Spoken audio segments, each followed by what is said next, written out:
Right, in this video, I will attempt to cover page 2 of the test, starting with problem 6b here.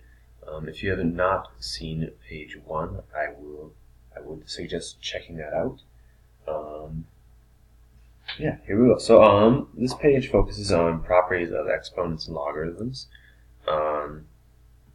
So I'm going to start with problem 6b here. We want to expand this, which means we want to get as little as possible inside the logarithms as we can. So the first thing we should do is we notice that there's a division sign in here. So we can take this apart and turn it into subtraction of separate logarithms. So we can do log base 8 of the top side, the numerator, minus the logarithm of the denominator, right? So what I mean by getting as little as possible inside of each logarithm is this 3 is now by itself right here. And there's something else we can do with that 3 because that's the only thing inside the logarithm. But yeah, that's what we're trying to do. So now we got to focus on the other term here. So we know that a square root is the same as a 1/2 power. So I can say this is log base 8 of xy to the 1/2 power minus this log base 8 of 3 still. Now what I can do with this 1/2 power is I can bring it out front as a multiplication. So this will turn into 1/2 log base 8 of x times y minus log 8 of 3. Right? Now that I have that 1/2 outside, I can then split apart this x times y on the inside of log base 8. So, similar to how we did subtraction for division before, we can turn multiplication into addition. This will turn into 1/2 times the log base 8 of x plus log base 8 of y, and then we have the minus log 8 of 3. And this right here is now considered to be expanded because there's only one thing inside of each logarithm.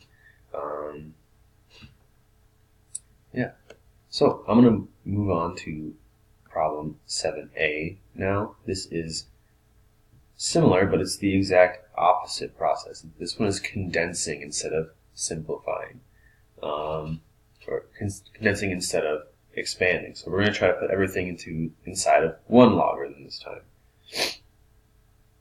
Right, so first thing we got to do is we have a different coefficient for each of these. So we want to put that coefficient inside of the logarithms.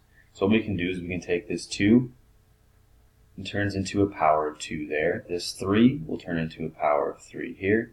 And this 4 will turn into a power of 4 here. So this becomes the natural log of x squared plus the natural log of y cubed minus the natural log of z to the 4th power. Right? Now that we have basically no coefficients with our natural logs, we can start like bringing these into single logarithms. So what we have here is an addition sign, right? Back in problem 6, we said addition came from multiplication, so addition can then turn into multiplication. So this can turn into ln of x squared times y cubed. And we still have the minus ln of z to the 4th. And again, in the previous one, we knew that subtraction came from division, so subtraction can turn then into division. So this becomes x squared y cubed, and we're going to divide by that z to the 4th power. So this is what we're left with at the end. And that's considered to be condensed because it's all within one logarithm. And we should simplify that, meaning if there are any x's, y's, or z's to cancel out, we should do that, and then that will bring us to where we need to be. I'm going to move on to problem number 9. I'm going to show a method for both of these. So one method that will work for both of these is if you take, again, both halves of the equation. So if I did, for example, this and this, so y equals 3 times 5x.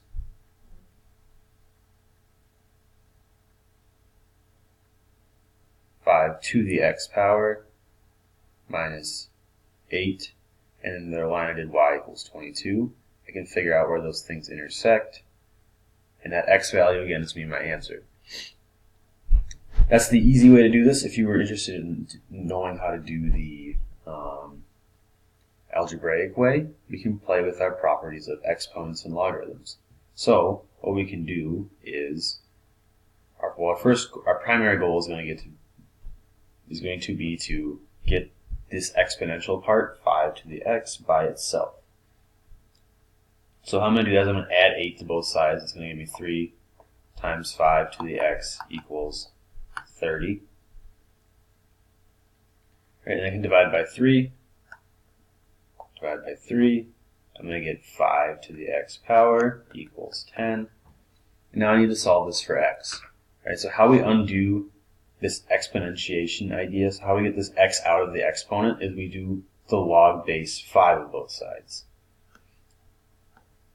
So that log base 5 will undo the base of 5. They'll cancel each other out.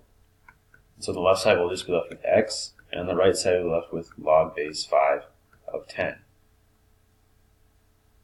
Right? So this log base 5 and this 5 will cancel. We will be left with x equals log base 5 of 10.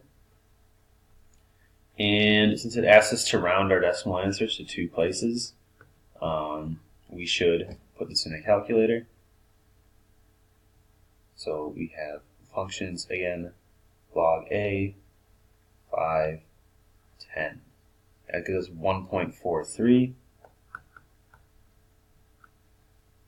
And we should make sure to actually check this answer by putting it back into x at the top, just to make sure that it works. So if I do 3 times 5 to the x, 1.43 for x, and then we have minus 8. That's 21.97. It should come out to 22, but it's slightly off because we rounded our final answer down here to 2 decimal places, which is fine. So it's really close, so it will count it as good. That'll be our answer. Right. For this one here, we'll have to play with our logarithm ideas first. So on the left side here, we see that we start with an addition. So this will turn into a multiplication on the inside. So log base 2 of x minus 1 times x plus 5 has to equal 4. Right? And then, so how we get rid of this log base 2 is going to be kind of the opposite process of what we did in 9a, where we used a log to get rid of a base. This time we're going to use a base to get rid of a log. So I'm going to do 2 to the log base 2 power of x minus 1 times x plus 5 equals 2 to the 4th power. Right?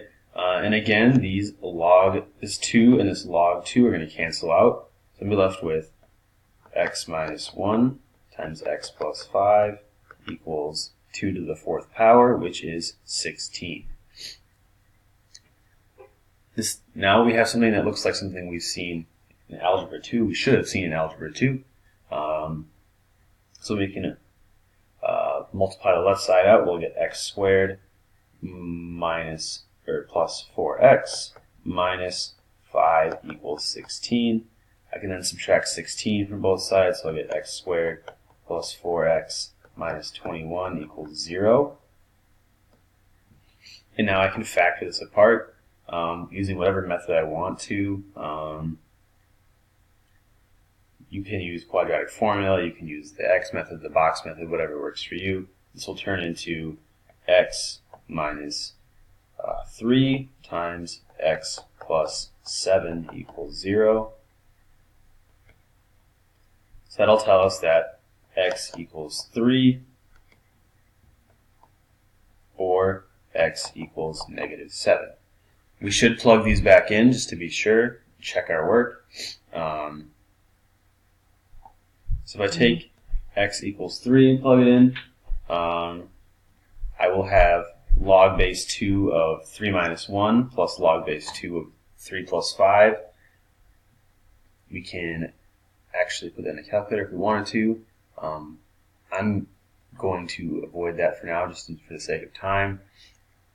But that one does work out. Make sure you check it. But if you plug in -7, you'll get log base 2 -7 minus 1. That's log of a negative number. That's not something we're able to do. We cannot take the log of a negative number. So x minus 7 is not going to work. So our answer is only x equals 3 for this one. Now, if that is something you aren't able to start on, you are also free to use the method where you plug in each half of the equation into Desmos as a separate thing to graph and see where they intersect, and you should get x equals 3. But yeah, so I'm going to move on to question 11. It says the population starts at 67,000 and is decreasing at 1.67% per year.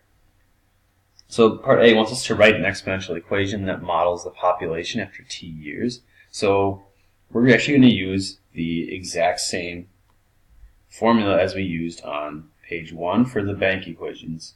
So that's going to be A equals P times 1 plus R over N times N to the N times T power. Right, so P again is our initial starting value or whatever, so P is going to be 67,000 in this case. R, our rate, since it's decreasing, our rate is actually going to be negative 0.0167. That negative is important, it will affect things. Since it wants us to write it after t years, we can just leave t as t. And for this particular model, we can say that the population, we only look at the change in the population once per year, so we're going to say that n equals 1. Right? So now we can take this and fill in our information that we know. We can say that A equals 67,000 times 1 plus negative 0.0167 to the t power. If I simplify this a little bit, I'm going to get A equals 67,000 times, I can actually do 1 minus 0.0167. So 1 minus 0.0167 is 0.9833 to the t power. So that's my exponential model, the equation. That's what I'm going to use for part B. It asks how long will it take for the population to drop to 50,000. So we want to know when, so we're trying to solve for t equals what. But we know that at that t value we're going to have a total of 50,000. Trying to figure out how long it's going to take us. 50,000 is going to equal 67,000 times 0.9833 to the t power. And we can solve this however we wish, Desmos or algebra, and that will give us our answer in years. All right, and then I just want to talk about graph number 12 really fast here at the end. So we're going to use our equation A equals PERT. So P is going to be whatever we start with, 2,500. Our rate is going to be 0.08. And our T is going to be what we're solving for, because it asks us how long. So we want to figure out how long it takes to double. So double of our initial value, 2,500, is 5,000. So we want to figure out how long it's going to take to get to $5,000 times E. E again is a number to the 0.08 t power. I can solve that however I wish, and that will tell me how long it takes. So that is essentially what page 2 will look like on the test. Remember, each page is a separate grade, and good luck.